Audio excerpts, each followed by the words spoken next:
Mereza ko ku kibere iki yari evoka atumba. Nari nabisobanuye. Reka nongere mbisubiremo nta kibazo. Uyu we yabajije set ikibazo umuntu ufite acide nyinshi mu mubiri nko mu muhogo niki yakoresha ngo yigabanye.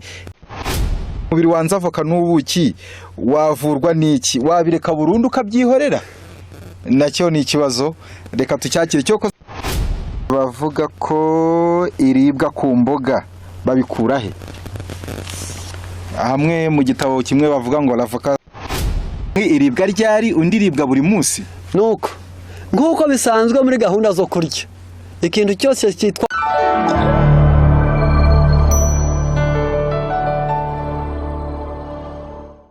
Mereza ko ku kibere iki yari evoka atumba. Nari nabisobanuye. Reka nongere mbisubiremo nta kibazo. Avoka igira ubukonje bwinshi. Kandi ni ikinyamutsima. Iyo igeze mu muntu ni nk'ikijumba irongera ikibumba ni nk'igihaza. Icyo ni kimwe. Acide zihera kuzicagura biraruhije. Karoti irakonja. Onyo irakonja. Iyo ibi bintu bitajyanye n'ibintu bishyushye cyane bisa n'ibigoye igifu kunanirwa kwishyushya ariko cyane kubamenyereye kunundi gutungwa n'ibishyushye cyane nibikonje cyane igifu cyabo kiba cyarashizemo imbaraga zo gushyushya tuba tugomba no kwitoza kutarya ibikonje gusa byo muri frigo ahubwo tukayatumenya neza ko n'igifu cyacu gikeneye kumenya imbaraga zo kwishyushya ariko mwibuka ko kinafashatanyije n'impyiko mwakijyanirana n'iki kibazo cyabajijwe mushobora kukijyanirana n'iki kibazo cyabajijwe na Muhunge Samu yabajije ati umuntu urwaye umwijima yarya avoka arakoze cyane umuntu urwaye umwijima yarya avoka umwijima ikibazo cyawo aba ari amavuta menshi yabayemo cyangwa umwanda mwinshi wo mu byo kurya cyangwa umubabaro mwinshi wo mu mutima cyangwa ko umuntu atarariye imboga nyinshi cyangwa ko umuntu yaratunzwe n'ibyo kurya bishaje cyangwa kuba yarariye ibyo kurya birimo amavuta menshi ariko aya mavuta aba mu inzego eshatu hari graisse saturée na monoinsaturée na polyinsaturée amavuta twemererwa twebwe ni polyinsaturée na amavuta nka erayo kandi avoka iri mu bwoko bwa erayo mu mavuta noneho ikora icyo bita evacuation iyidahanura mu muntu amavuta noneho umuntu afite umwijima nayo yayirya reka bijyanirane n'aka kabazo kuko ari kuri voka undi yabajije ati mwiriwe neza nawe ari ku mugabane w'Uburayi ati ese avoka iribwa ryari tubarize iribwa ryari hari nundi nayo wabajije ikijyaniranye na avoka iyi ni iribwa ryari ariko yabajije ati avoka umuntu yayirya buri munsi umwe iribwa ryari undi iribwa buri munsi nuko nguko bisanzwe muri gahunda zo kurya ikintu cyose cyitwa fruit giswahili bita matunda mu kinyarwanda akaba ari imbuto byose byagenewe igitondo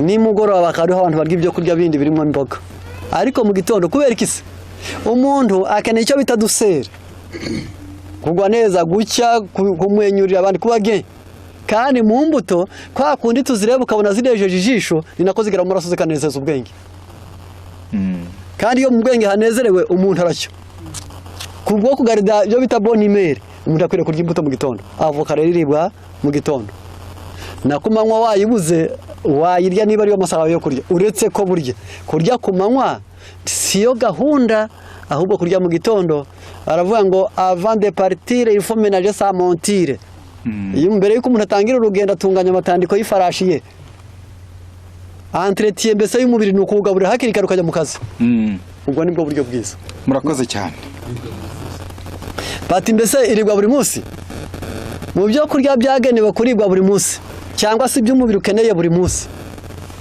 ni uguhumeka ni ukunywa amazi ni ugusinzira ni ingano ni inyanya ibyo bintu uko ari bitanu nibyo bidahindagurika ku mubiri kandi umubiri ntiwangirike naho ibindi byose wirinda kuba esclave ibindi byose urahinduranya kugira ngo umubiri wawe utazateta cyangwa ukazabura ikindi kintu kuko iyo utese niyo mpamvu wenda kubabizi abana batanywa amata buri munsi iyo banyoye abavura indwara abayanywa buri munsi akabatera indwara noneho kubw'ibyo muzirikanike icyo dushaka gusobanura hariya avoka uyikeneye none nibura 3 mu cyumweru, ariko kugira ngo uzarye n'ibindi kugira ngo umubiri wawe ujye uhora wishimiye ikintu kuko ari gishya mu bwenge bwawe. Murakoze, reka twakira iki ngiki. Hari abavuga ko iribwa ku mboga babikura he? Hamwe mu gitabo kimwe bavuga ngo l'avocat sommeil avec la salade. Iyo ufashe ibitabo by'abamenyi, ubiri siyanse y'isi uyiringaniza n'icyo bita sagesse divine. Hariho byo bita temperance chrétienne, hakaba n'ibyo bita temperance mondaine. Muri temperance mondaine umuntu asaba kugira icyo bita dessert, agafata imbuto akazirya nyuma arangije kurya, kandi ukabona byemewe. Ariko muri temperance ya Gikristo imbuto ikibisi cyose kirabanzwe. Mu gitabo cyitwa Delice de Potager mu kigo kitubwira ngo legume n'icyitwa fruit. Noneho muri inama ku mirire ho hakakubwira ngo ntabwo imboga n'imbuto bijyana, kandi avoka nimbo. Uyisomye ibitabo by'abanyabwenge hari aho bakubwira bati le bienfait de la viande, ibyiza by'inyama. Bakakwereka bati uriye ikinyamushongo dore uko kimera mu mavi.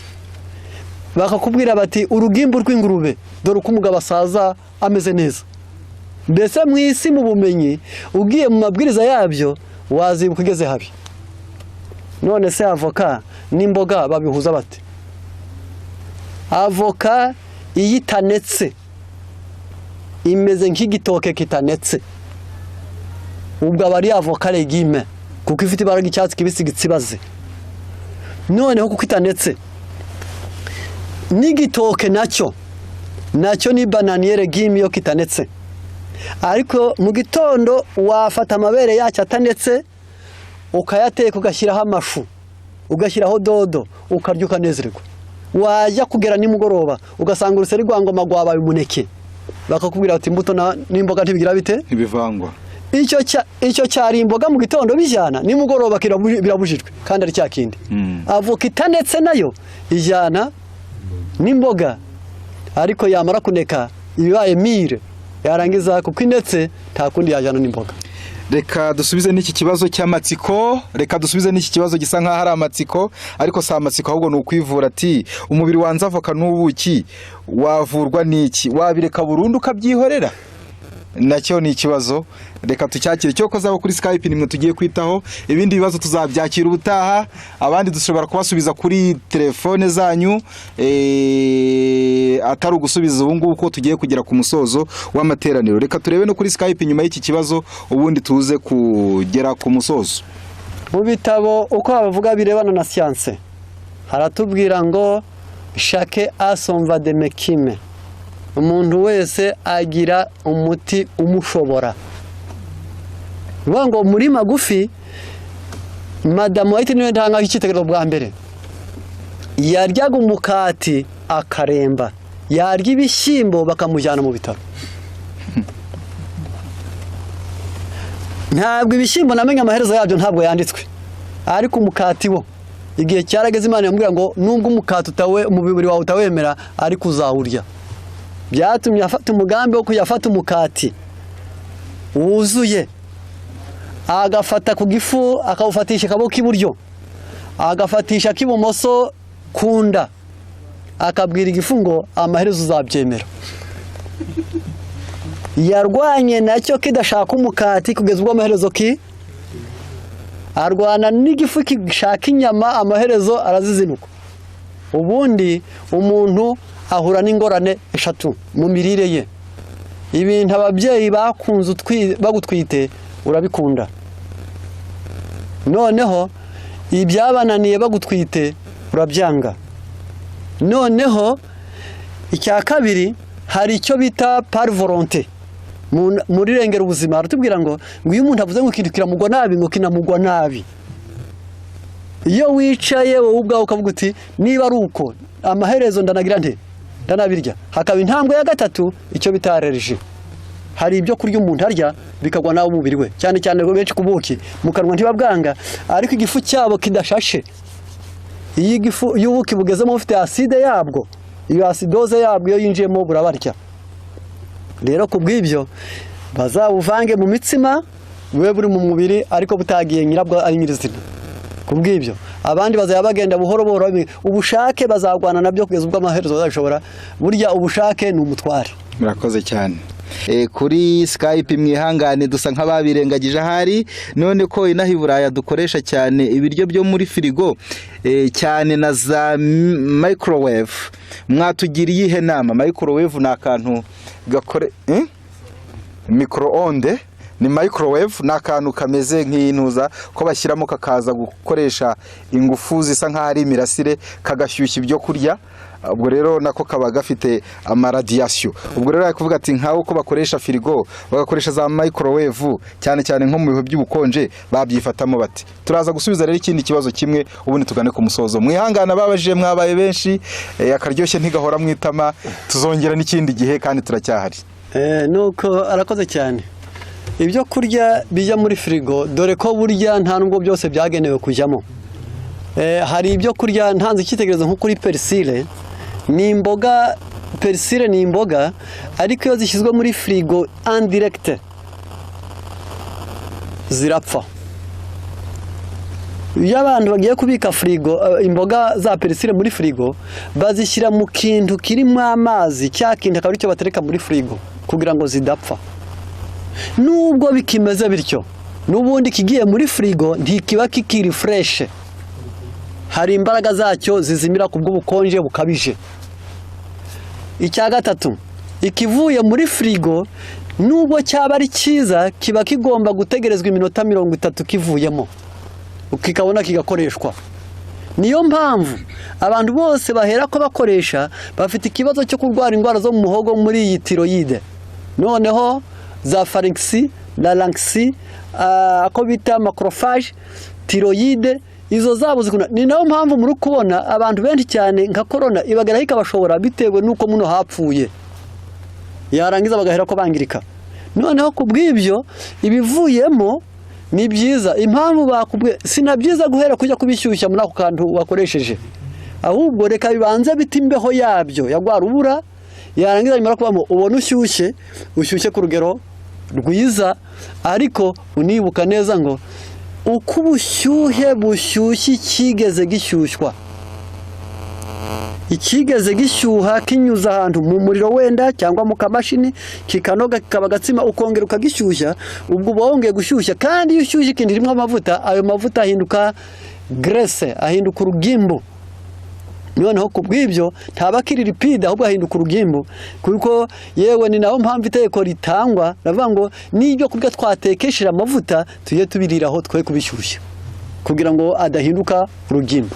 Ndumva ari ibyo ngibyo navugaho gusa byo ngirwabi gusa. Icyakora tunababwira tuti ariko ku mugabane w'Uburaya mwa bantu mwe mwegereye imisozi y'Gilboa ntabwo mufite amahirwe ya byiza byinshi, icyakora mwegereye amafaranga. Buraya begereye amafaranga ariko ntibegereye ibyiza byinshi. Uyu we yabajije set ikibazo umuntu ufite acide nyinshi mu mubiri nko mu muhogo ni iki yakoresha ngo yigabanye. Ndatekereza ko yenda wakwihangana, yenda iki kikaba ari ikibazo kiri personal cy'umuntu ku giti cye kijyaniranye n'uburwayi, katugisubize kugira ngo bijyanire rimwe, noneho ari nacyo dusorezaho. Hariho n'abandi bagiye bandika ibindi ariko reka dusubize iki ngiki tugane ku musozo. Acide ntabwo bavuga ni nyinshi mu muhogo, ahubwo ni mu gifu ikabirira mu muhogo. Mu yandi magambo, igifu iyo gifite indurwa nyinshi ariyo bita acide, hari igihe kijya kigora akantu bita cardia, nagapfundikizo. Noneho kibigasana kwa kundi abantu baba bapfundikiye inkono, wajya kubona ukabona bacanira hasi ibipfundikizo hejuru bikababuka, yazamuka uyu mwotsi wazamuka ukaza mu muhogo, noneho umuntu akakunda gusarara, agakunda kugira ibirungurira. Uwo muntu ntabwo aba ari mu muhogo ahubwo ni mu gifu hari kubira. Rero ko bw'ibyo ndagira nti mbe none umuntu yakoresha iki? Ni ikirayi n'amashu babivura nkuko bavura ibindi bifu. Noneho ku bw'ibyo ikirayi n'amashu biragenda ugakora umutobe wabyo cyangwa ukarya salade yabyo, wabirapye cyangwa wakoze icyo bita mixer ukabihindura umutobe, yarangiza ukunda kubinywa. Ibyo bikamurindurwe, ariko ukanareba kuko indurwe ishobora kuba nyinshi bitewe n'ibyo bita amibiaze, ukaba ufite amibe nyinshi mu gifu, cyangwa yaramaze kuderanja umwijima amibe umwijima wawe ukamera indurwe nyinshi cyangwa se uhora ubabaye icyo bita estomac nerve hari abantu baraho gusa byonyine ubwabyo gusa ngo natarakara uwo munsi bwakeye abo nabo bajya bagira indurwe nyinshi rero ngibyo ibintu bigabanya indurwe ni ikirayi n'amashu.